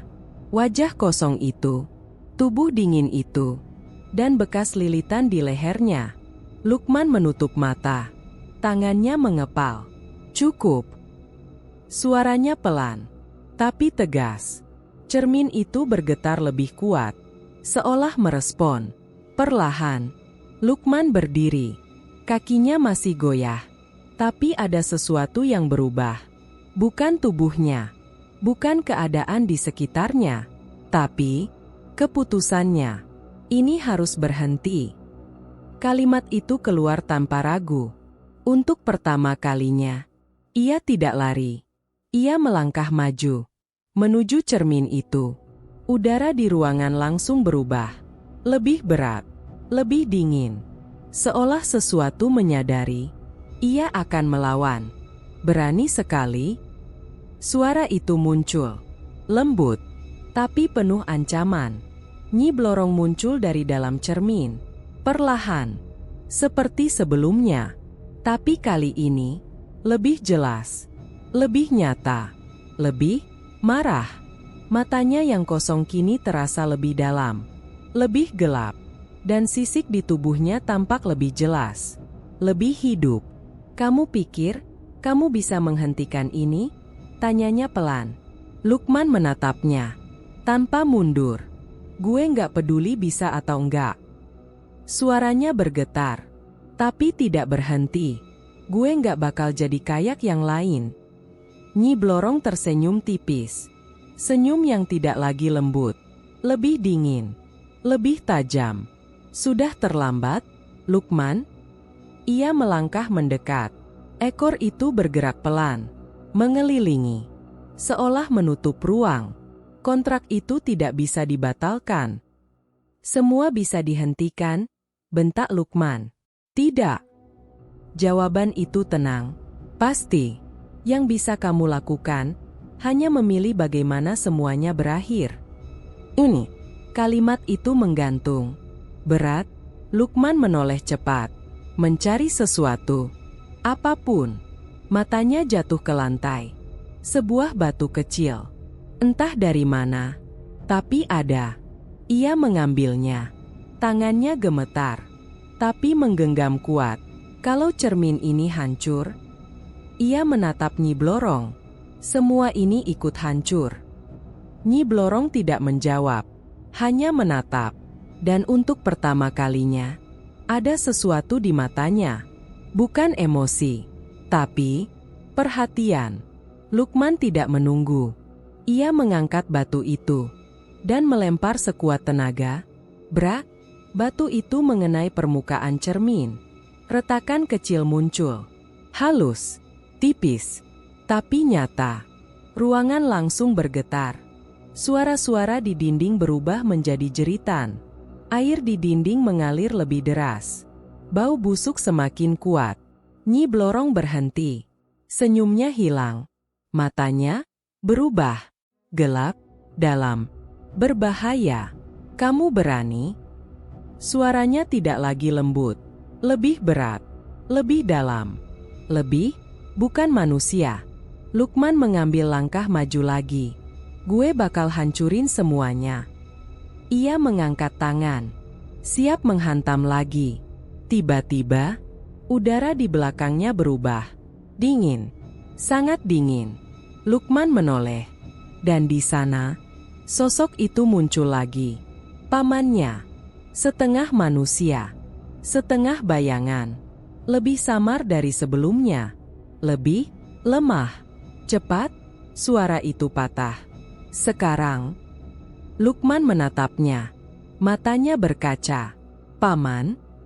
Sosok itu menggeleng pelan. Jangan berhenti. Tangannya terangkat, menunjuk ke cermin. Lukman mengangguk. Ia mengerti. Ini kesempatan terakhir. Ia berbalik, mengangkat tangannya. Siap menghantam, tapi sebelum itu terjadi, sesuatu melilit kakinya. Cepat, kuat. Ekor itu, Nyi Blorong. Lukman jatuh keras ke lantai. Nafasnya terhenti. Tubuhnya langsung terkunci. Tidak bisa bergerak. Nyi Blorong berdiri di atasnya. Matanya kini benar-benar gelap. Tidak ada lagi keindahan. Tidak ada lagi godaan. Hanya kemarahan. Cukup. Suaranya berat. Menggema. Menghentikan segalanya. Ia mengangkat tangannya, dan dalam sekejap, cermin itu kembali utuh, tanpa retakan, seolah tidak pernah disentuh. Lukman membeku, harapannya runtuh. Di belakangnya, sosok pamannya mulai memudar, lebih cepat dari sebelumnya. Maaf, suara itu pelan, dan hilang. Untuk terakhir kalinya. Ini, total. Nyi Blorong menunduk. Menatap Lukman yang tidak berdaya. Senyumnya kembali. Pelan. Pasti. Sekarang. Ia mendekat. Sangat dekat. Wajahnya hampir menyentuh Lukman. Waktunya memilih. Lukman menatapnya. Kosong. Lelah. Hancur. Nyi Blorong mengangkat tangannya. Menunjuk ke arah bayangan di belakang. Dan di sana, sosok pamannya muncul lagi. Sekilas, setengah ada, setengah hilang, terjebak, tidak hidup, tidak mati, jadi milikku. Suaranya lembut, menyesakkan, atau jadi seperti dia. Ini, dan untuk pertama kalinya, Lukman benar-benar tidak tahu mana yang lebih buruk. Ini, pilihan itu menggantung di udara. Jadi milikku, atau jadi seperti dia. Lukman tidak langsung menjawab. Tubuhnya masih terjerat, dingin, kaku. Tapi pikirannya, aneh, justru menjadi sangat jernih. Ia menatap bayangan pamannya. Setengah ada, setengah hilang. Terjebak di antara dua dunia. Tidak bisa pergi. Tidak bisa hidup. Sebuah sisa. Sebuah peringatan. Lalu ia menatap Nyi Blorong. Wajah cantik itu. Tapi kosong.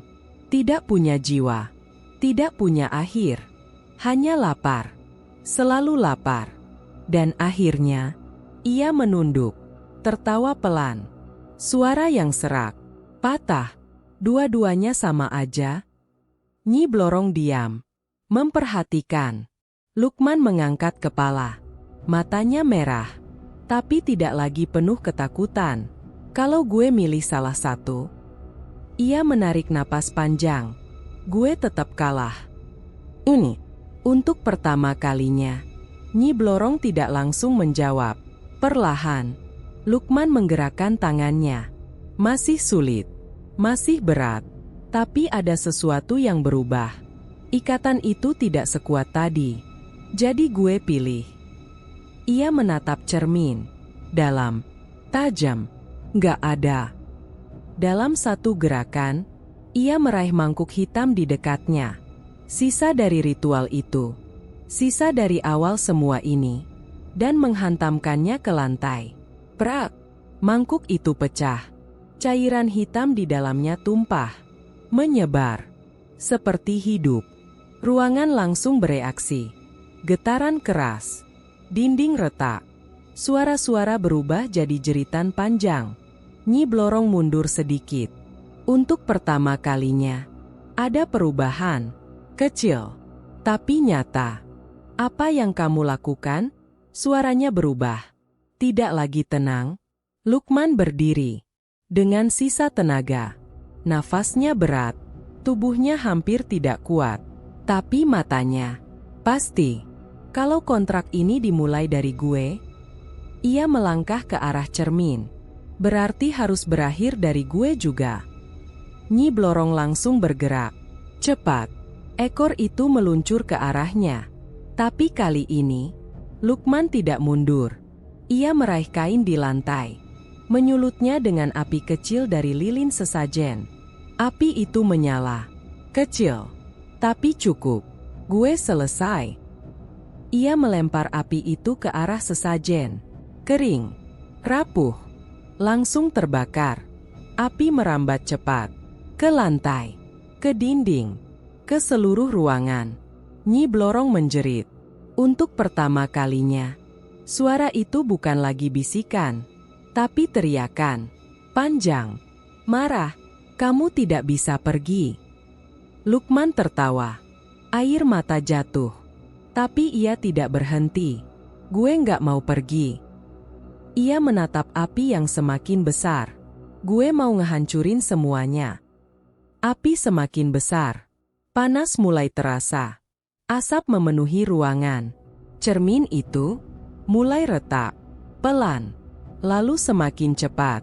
Nyi Blorong mencoba mendekat. Tapi setiap langkahnya seperti tertahan. Seperti sesuatu menolak. Ini milikku. Bukan lagi. Jawaban Lukman pelan. Tapi pasti. Ia berdiri tepat di depan cermin. Api di sekelilingnya. Panas membakar kulitnya. Tapi ia tidak bergerak. Dalam satu tarikan napas. Ia menghantamkan tubuhnya ke cermin. Braak. Cermin itu pecah. Tidak hanya retak. Tapi hancur. Berkeping. Dan dalam pecahan itu. Semua bayangan menghilang. Jeritan berhenti. Api melahap segalanya. Rumah itu akhirnya runtuh. Ini. Beberapa bulan kemudian. Rumah itu tinggal puing. Hitam. Hangus. Kosong. Orang-orang di sekitar masih membicarakannya. Kebakaran aneh. Tidak ada penyebab jelas. Tidak ada korban ditemukan. Hanya rumah tua yang habis tanpa sisa. Lalu seseorang datang. Seorang pria muda. Membeli tanah itu. Murah. Terlalu murah. Sayang kalau dibiarkan, katanya ke tetangga. Bisa dibangun lagi. Tetangga itu hanya diam. Wajahnya ragu. Tapi tidak berkata apa-apa. Pembangunan dimulai. Perlahan. membersihkan sisa-sisa, menggali tanah, membuat fondasi baru. Hari itu, pria itu menemukan sesuatu di bagian belakang, di bawah sisa bangunan lama. Sebuah pintu kayu tua, terkubur setengah, masih utuh. "Ini apaan?" gumamnya. Ia membersihkan tanah di sekitarnya. Semakin jelas, pintu itu masih terkunci. Aneh, karena seharusnya semuanya sudah terbakar. Ia mendekat, menunduk, menyentuh permukaannya. Dingin, tidak seperti benda yang pernah terbakar. Dan saat ia mendekatkan telinganya, ia mendengar sesuatu. Pelan, sangat pelan. Suara dari dalam, goresan, seperti sesuatu menggaruk. Pria itu membeku. Nafasnya tertahan. Lalu, sebuah bisikan lembut, "Dikenal dan salah. Sudah waktunya kamu pulang." Angin berhenti. Udara terasa berat, dan pintu itu bergerak sedikit dari dalam. Kalau kamu suka cerita horor seperti ini, yang pelan tapi menusuk, realistis tapi bikin merinding, jangan berhenti di sini.